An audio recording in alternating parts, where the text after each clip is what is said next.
Thank you, Ms. Schulte. Our next speaker is Dr. Sue Gunawardena-Vaughn. She is Director of the International Religious Freedom for the Southeast Asia programs at Freedom House. Let's give her a warm welcome. Thank you. Good afternoon. I'd like to thank Lily Zhang and all of you for your courage and determination in coming together every year now for the last several years to raise awareness about the ongoing and systematic persecution of the Falun Gong by the Chinese regime. I have been attending this rally for many years and have stood before you on previous hot summer days, but the suffering of the weather is nothing compared to the suffering that Falun Gong prisoners in China experience on a daily basis. Freedom House is deeply honored to stand here in solidarity with you and demand that the Chinese government respect the human rights and religious freedom of all people who reside within its borders, including the Falun Gong. Those of us who enjoy freedom have a moral responsibility to be the voice of the voiceless and the forgotten ones, those who are suffering in some dark prison cell or torture chamber in China. And they are suffering as I speak.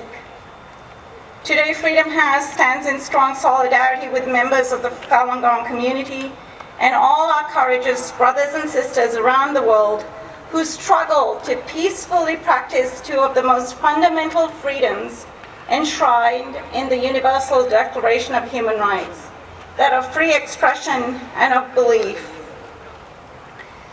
As the 13th anniversary of the Communist Party's launch of a massive crackdown on the Falun Gong approaches on July 20th, Freedom House remains deeply concerned about the ongoing human rights violations committed in China.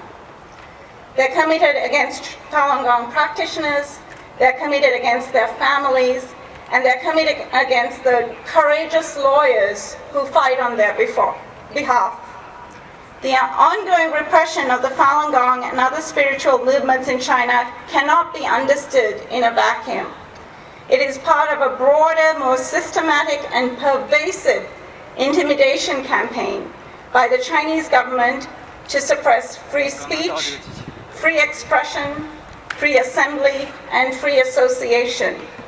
All these rights, which are fundamental human rights that most of us who live in democracies take for granted.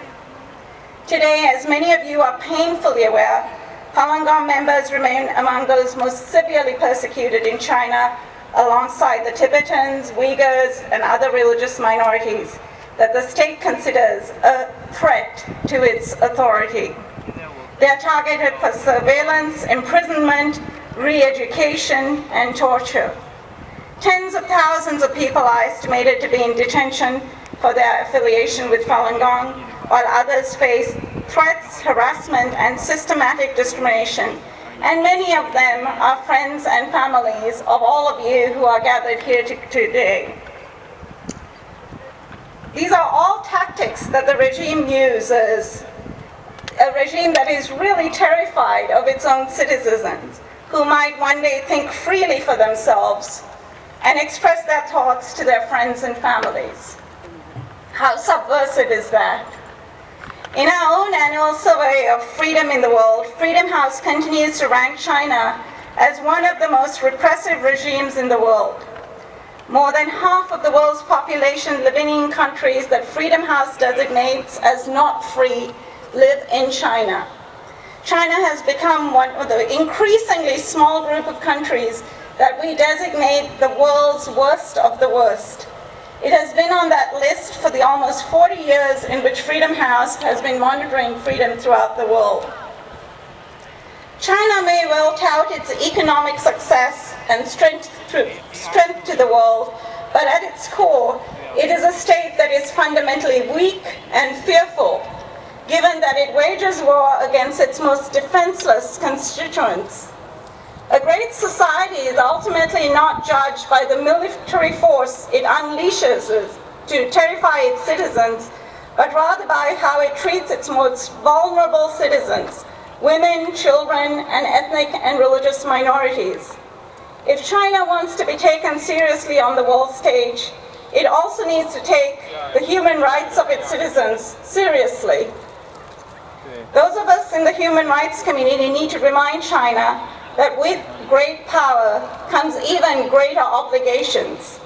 We demand that the CCP halt its persecution of all religious minorities and immediately release Falun Gong members and all prisoners of conscience. We also ask our own government to keep pushing on human rights with their Chinese counterparts at all levels and not forget that religious freedom forms the bedrock of our own American democracy.